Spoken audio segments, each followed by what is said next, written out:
Hello, it's Teacher Johnny. Welcome back to my channel.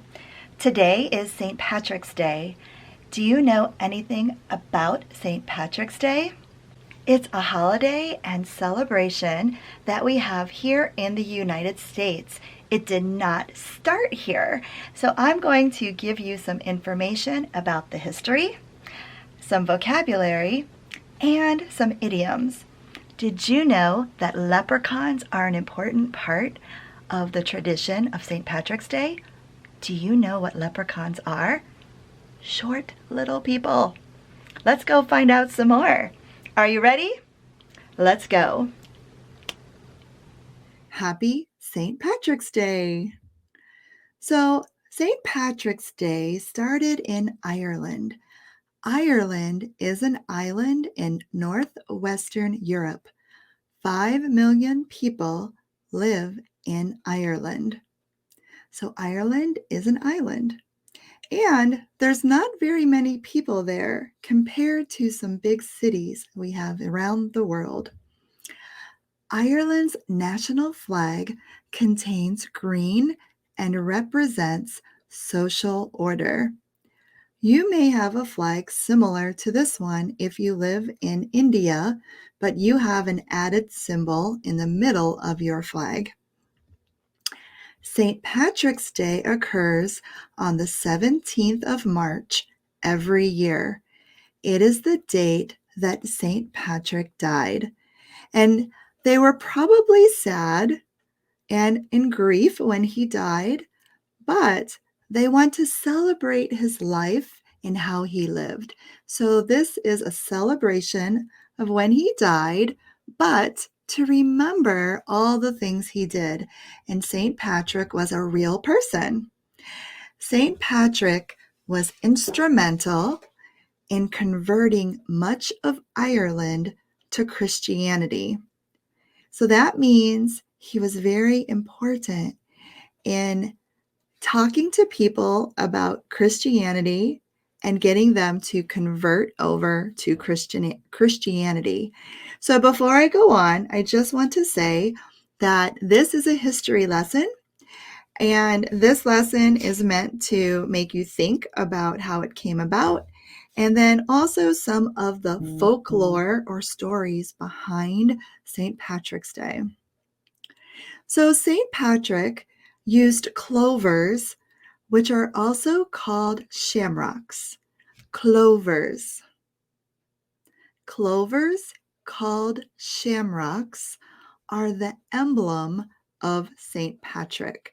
So an emblem can mean a patch or a symbol.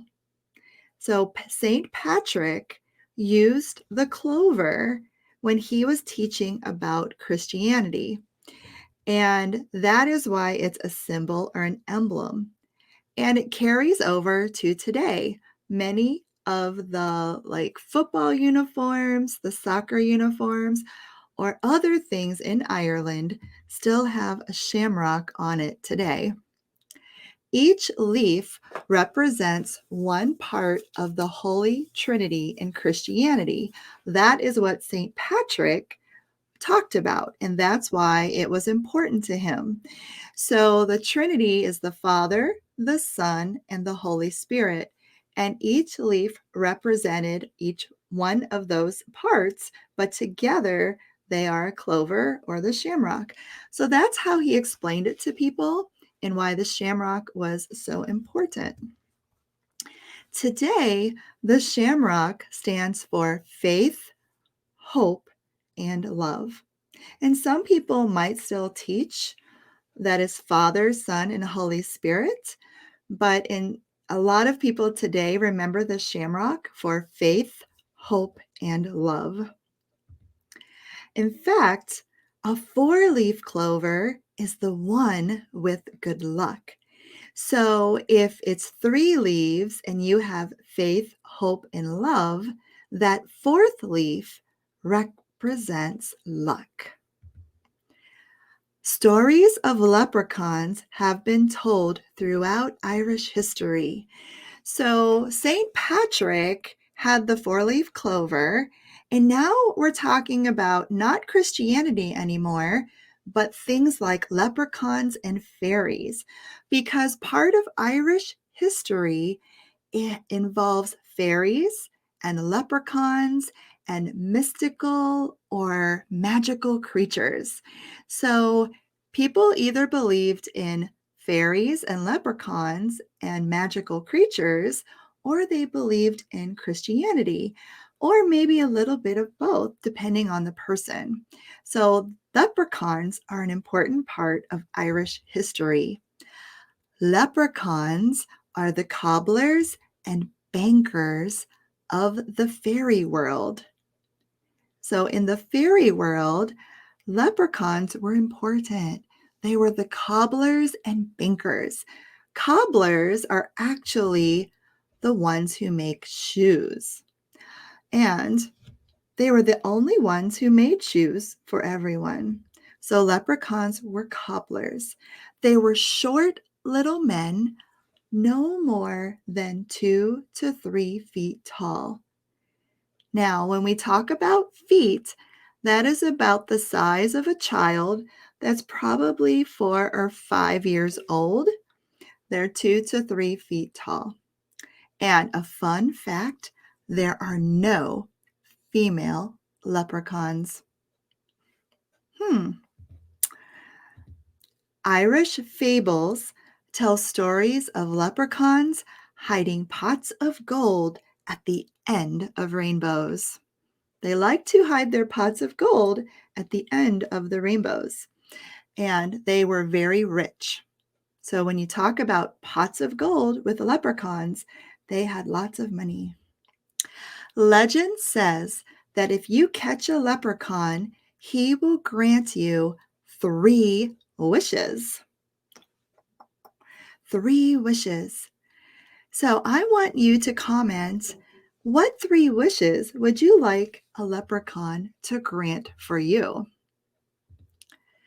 Horseshoes are another traditional symbol of St. Patrick's Day and represent good luck. Horseshoe is a U-shaped piece of metal hammered on 2 horses' hooves. So a hoof is the bottom of the horse's foot, and when horses run or walk on hard pavement or gravel, it could split their hooves or damage them. So these horseshoes were formed and hammered onto the ends of the horse's hooves. And people would find these around and think it was good luck and hang them in their homes. If you have a horseshoe in your home, it will bring you good luck, but it must face up. If it's upside down, your luck will escape or run out of the horseshoe, and it's bad luck. So if you see a horseshoe upside down, turn it right side up for good luck. Ireland is also called the Emerald Isle. Isle is a short word for island. An emerald is another name for green. An emerald is also the name for a green gem, like a gemstone. Emerald Isle. So when you see Ireland here on this map, it's definitely green. So people gather on March 17th, wear green clothing, drink green beverages, and eat green food, all to celebrate green and St. Patrick's Day. Tradition says that you must wear green on St. Patrick's Day or you will get pinched by a leprechaun. St. Patrick's Day is celebrated with parades in many cities in the USA. People will wear clothing from their native Ireland and their culture. They will play musical instruments.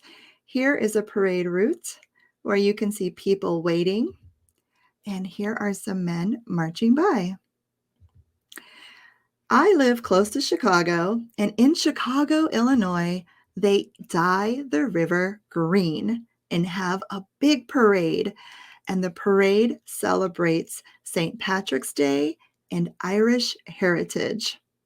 So look at this river. It is very, very green. So let's review the vocabulary. Emerald Isle, another name for Ireland. Shamrock, clover. This is a small green leafy plant with 3 leaves. And if you find one with 4 leaves, it's an extra special clover or shamrock. That means good luck. Leprechaun, short little man. That's a cobbler for the fairies, and he has lots of gold. And emerald, a green gem. Pot of gold, the leprechaun has a pot with all his money and gold in it, and a horseshoe for good luck. Let's talk about some idioms. I have 3 idioms for you today. Luck of the Irish. If we take each word, we would say luck of the Irish. But because we shorten and reduce our words, you will not hear the F before the word the. Luck of the Irish. Luck of the Irish. This means good luck. She always has good luck. She must have the luck of the Irish. Pot of gold. Riches or treasures. I found a pot of gold at the garage sale. Look at all the valuable antiques I purchased for only $50. So let's look at some of the words here. I found a pot of gold. That means I found riches or treasures at the garage sale. So in the United States, people park their cars in a little house called a garage. And when you have a garage sale, you take your car out of the garage and then put tables in there and things you don't want anymore. And people will come and buy things out of your garage. Some of those things could be very valuable. Old antiques, things that are old and worth a lot of money, they're valuable, can be called antiques. That's what they're saying here. I went to a garage sale. Normally, a garage sale does not have a lot of valuable antiques. It's usually just stuff people don't want anymore. But in this case, they found valuable antiques, a pot of gold. They were able to get it for only $50. To chase rainbows. Well, if you ever try to see where the end of the rainbow is, you probably know it's really hard to find the end of the rainbow. You keep running towards it, but you can't quite get there. So to chase rainbows means to always keep trying, always trying to work towards nearly impossible goals. For example, he's always chasing rainbows. What is Mike doing these days? Did he get a job yet? No, he's always chasing rainbows. He's not succeeding. He's not doing a great job. He's trying to find things that are better at the end of the rainbow, but he just can't get there. So that is it. All right, so thanks for watching. I hope you learned something new today. If you enjoyed this lesson, make sure that you subscribe down below and read the description. I offer classes on Holo. You can also reach me through my Facebook page. See you next time. Bye.